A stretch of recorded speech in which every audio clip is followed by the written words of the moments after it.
Well, hello, and welcome back to another episode of the Realm of Unknown. I am your host, Shane, and today we have got a rather interesting story, or I should say, culmination of stories, because this is actually a script that I had been trying to develop for a while.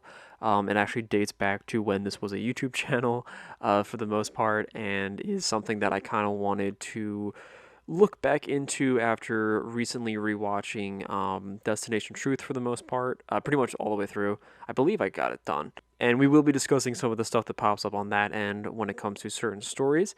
But as I'm sure you've noticed from the title, this is going to be an episode pretty much completely dedicated to ghost stories of Antarctica.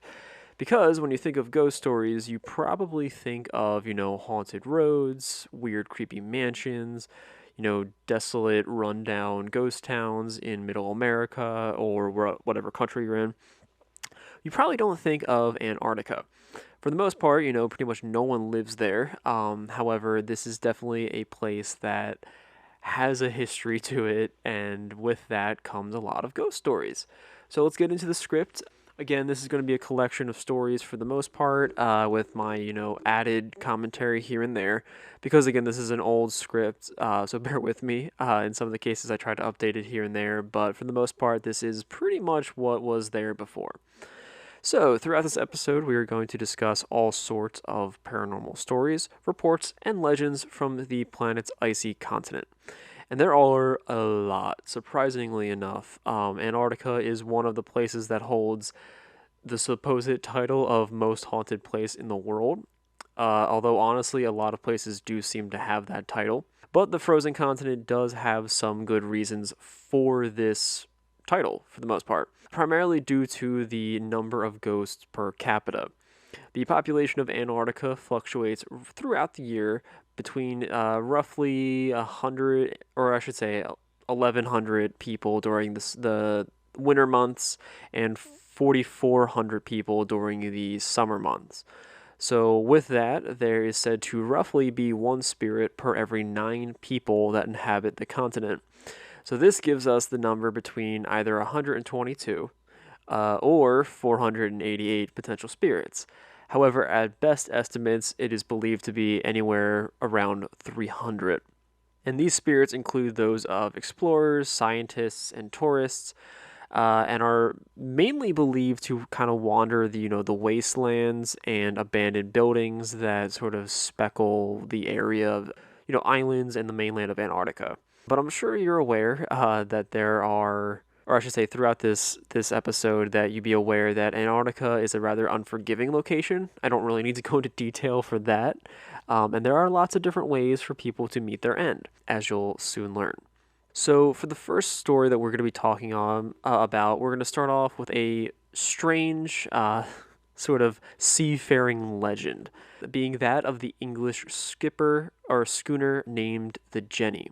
As the story goes, the Jenny was left or had left port from the Isle of Wight in England in 1822 and was never seen from again. Apparently, the Jenny had become trapped in the ice barrier between Drake Passage during 1823. And for those who are not aware, the passage, or this passage, I should say, is actually the body of water between the southern tip of South America, being the Cape Horn of Chile, and the South Shallot Islands of Antarctica. Pretty much the body of water that connects the Pacific and the Atlantic in that area. So apparently, the Jenny got stuck somewhere in this passage and was frozen solid. The ship was then discovered, pretty much frozen in ice, within the Drake Passage by Captain Brighton on a whaler ship known as the Hope on September in 1840. The crew from the Hope, along with Captain Brighton, noticed what looked like people on the deck of the Jenny. However, when they boarded this ship, they realized that the people had been frozen solid and perfectly preserved. According to the legend, they discovered a journal entry written by the Jenny's captain, and his last entry noted something along the lines of May 4th, 1823. No food for 71 days. I am the last one alive. So the log, along with the journal on the Jenny, were discovered, And within the log itself, it had been entered up until January 17th of that year, and again, 1823. And it supposedly had last ported in Callao near Lima, Peru. So Brighton and his crew took the journal and the logbook with them in order to return it to the ship owners. Although, as it goes, the Jenny itself, the ship and its crew, were left to sail the sea as a ghost ship. Now, again, this is a legend. This is a story. There are no solid factual information when it comes to this legend, and it is very much just something that is told to people traveling in and out of that sort of Drake Passage area to be wary of. Pretty much like most, I think, seafaring legends. So, moving along though, we are going to get into the actual nitty gritty of the ghost stories here in Antarctica. And with it, we are probably going to talk about one of the most notable guys in relation to Antarctica and sort of exploration of the continent itself, and that's going to be Sir Ernest Shackleton. So, the actual first story, though, is not going to talk about him specifically. It's going to be coming from an account of Sir Edmund Hillary, who was a New Zealand mountaineer and explorer who had climbed Mount Everest with the Sherpa known as Narge Zhang or Tenzang, and the two of them on May in 1953 had become the first known people to actually reach the summit of the mountain. However, Sir Hillary was sort of an adventure seeker and he wanted more extremes when it comes to his explorations. So, just a short 5 years later, he went to Antarctica. And eventually he found himself in the abandoned hut that was once owned by the explorer Sir Ernest Shackleton, which again is going to be a key figure that we're going to be talking about. So Sir Ernest Shackleton was an Anglo-Irish Antarctic explorer, God, I can't speak right there, who explored and led 3 expeditions into the frozen continent throughout his life. He was one of the principal figures during the period of time known as the Heroic Age of Antarctic Exploration. This took place during the early 1900s. But all this being said, Sir Hillary was there in the late 1950s, but Shackleton had actually passed away in 1922, 3 decades prior to Hillary arriving in Antarctica.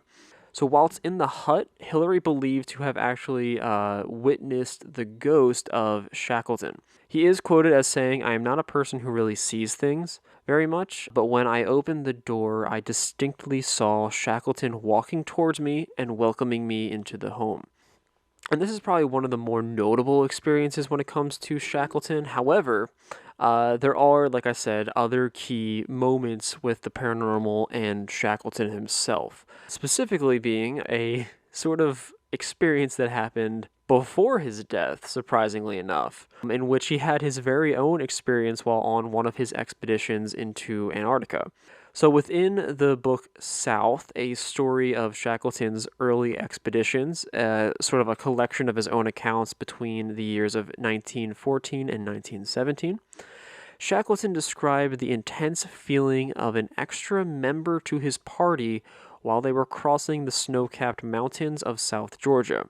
He is quoted as saying the following: "I know that during the long and racking march of 36 hours over the unnamed mountains and glaciers of South Georgia, it seemed to me often that we were 4, not 3.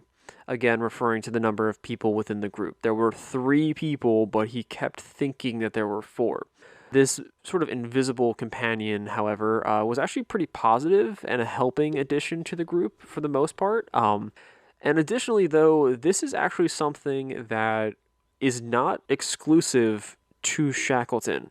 He is actually one of probably the more notable people who had this experience. However, it again is not exclusive to him alone. This has actually happened so often to, again, for the most part, Antarctic explorers, people climbing mountains, extreme athletes, and adventurers in general, that the whole phenomena itself has actually been termed the third man factor.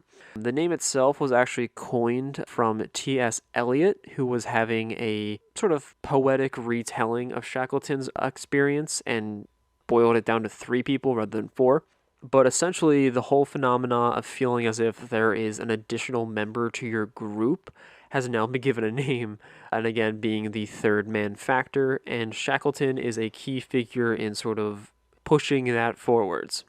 But with this is not the final experience that Shackleton and his sort of crew had overall. In this case, however, they are actually the culprits, and it seems that the helpful companion's positive energy didn't necessarily rub off on them after they passed away. So now we shall be discussing the Wardy Hut, which is named after James Wardy, a chief scientist on Sir Shackleton's 1914 to 1917 endurance expedition. So the hut itself was built in 1947, however, and again in commemoration to this man, after a previous building on the location was destroyed. The hut itself is no longer in use, however, it is considered an historic site and a sort of monument for those who are visiting Antarctica and exploring on their own.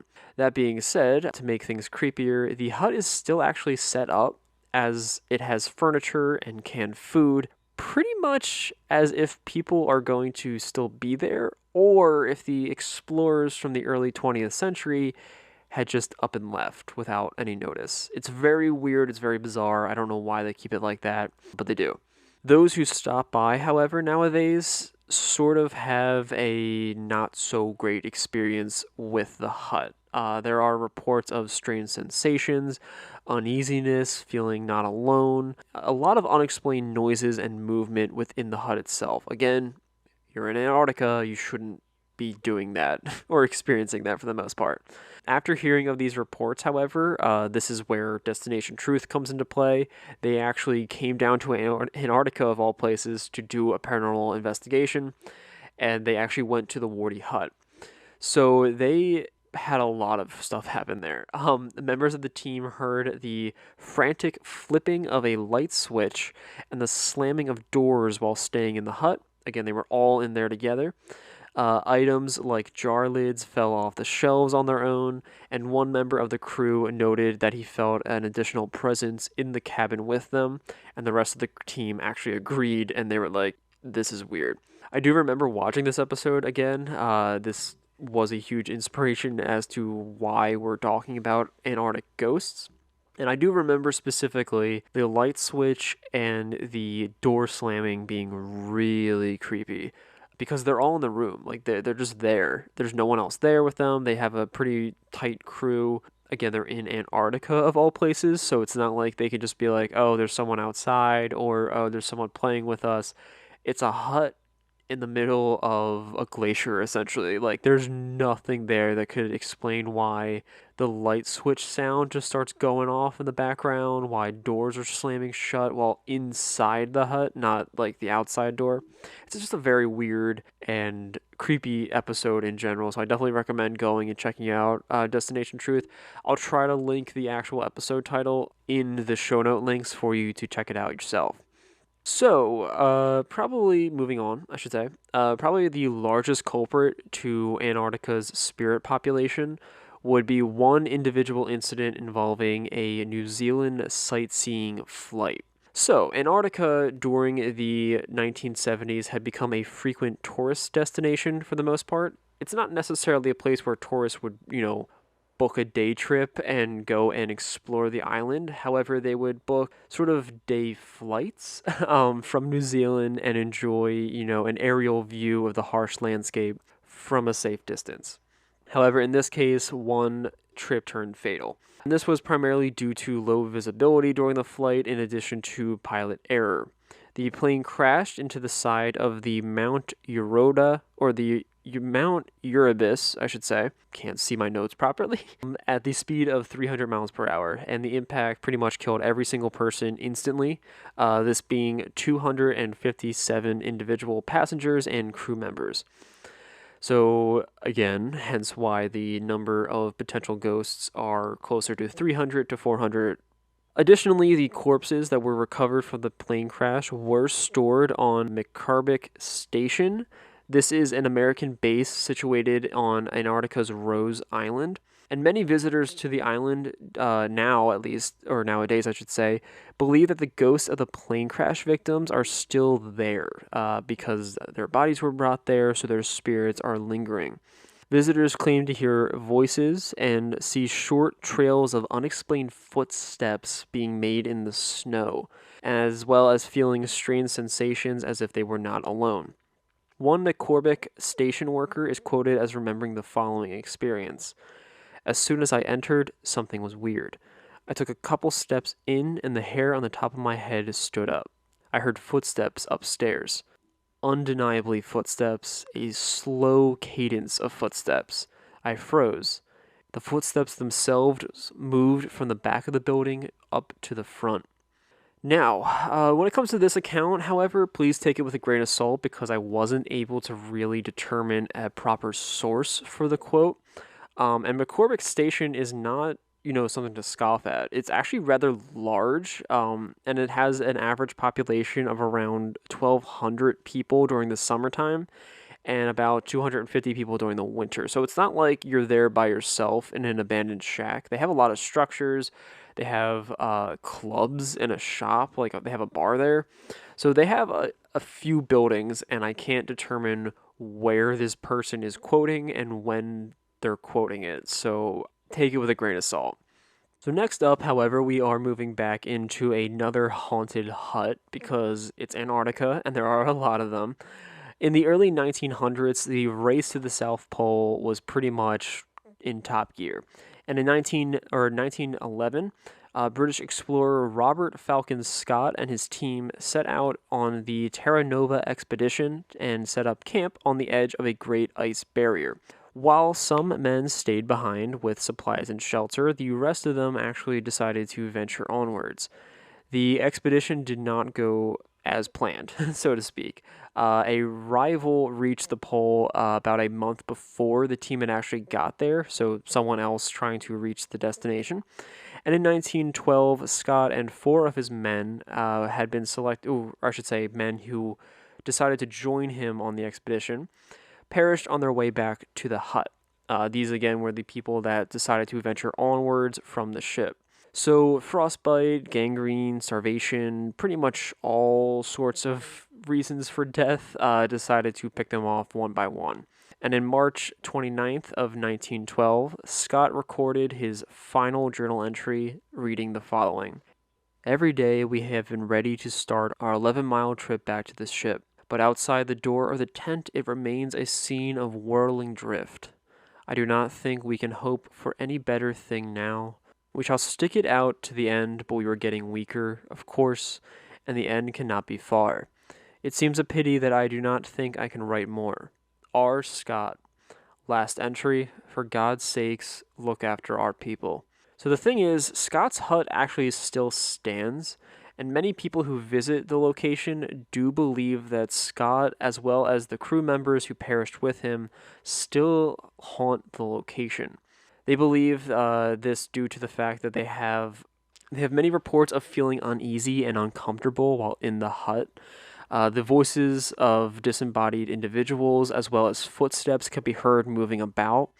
And some people feel like they're being watched. Again, a lot of the times you're either alone or in a small group, so this is not a sensation you should be having in Antarctica. There is also a cross that's placed close to the hut in memory of the members of the Scott expedition who have passed away. There are no weird experiences near the cross itself, but it is something to note. And so for the last mention for this sort of episodic collection of ghost stories in Antarctica, we're going to be discussing a island, pretty much, or whaling station island overall.